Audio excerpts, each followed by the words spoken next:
Bueno, ecco la mia storia. Dicembre 1995. Ho 17 anni. 17 anni. E voglio diventare un professore di sport. Quindi mi alleno. Jeden Mittwoch und jeden Sonntag. Fußball.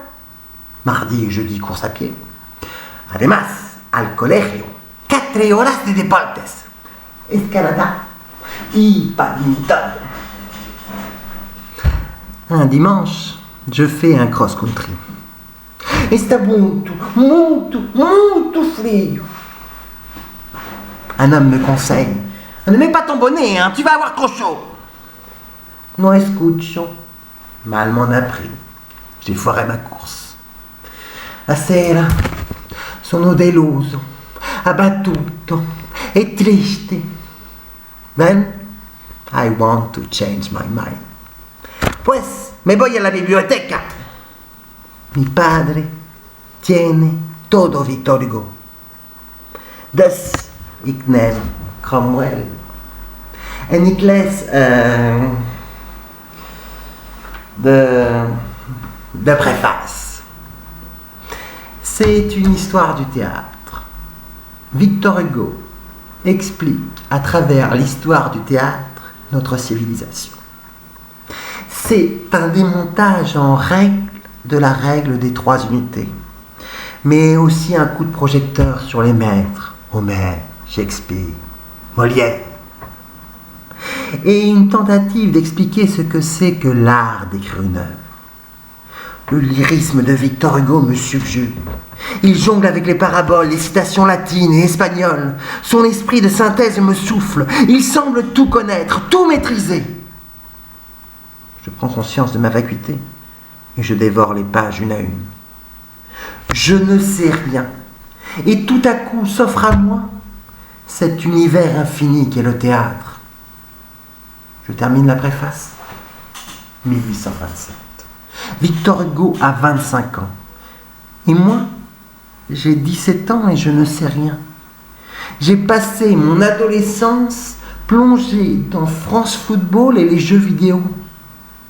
Je suis une coquille vide.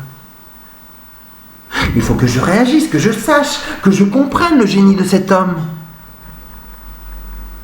Voilà la pièce. 1000 personnages. Un château, la nuit, un complot, la poésie. Je veux lire. Il faut pourtant dormir. J'éteins, je réfléchis et je plonge. Je suis estomaqué. Une massue a ouvert mon cerveau et l'a jeté dans l'eau bouillante de la connaissance pure, du génie créatif. Mes neurones, tirés violemment de leur profond sommeil, sont maintenant en ébullition. C'est un foisonnement, une libération, une explosion. Qu'est-ce que nous faisons ici? Quel est le sens, le fondement de toute chose? Qu'est-ce qu'il y a de vrai dans l'univers, au-delà du matériel et de l'expérimental? Qu'est-ce qu'il reste au bout du bout, si on y réfléchit bien? Dieu? La religion? Il y a belle lurette que plus personne de sérieux n'y croit. Fable et faribole. La science pure, les mathématiques.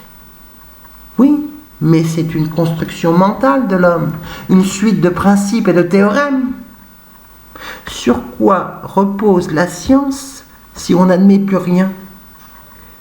Qu'est-ce qui nous assure que ce qui existe vraiment?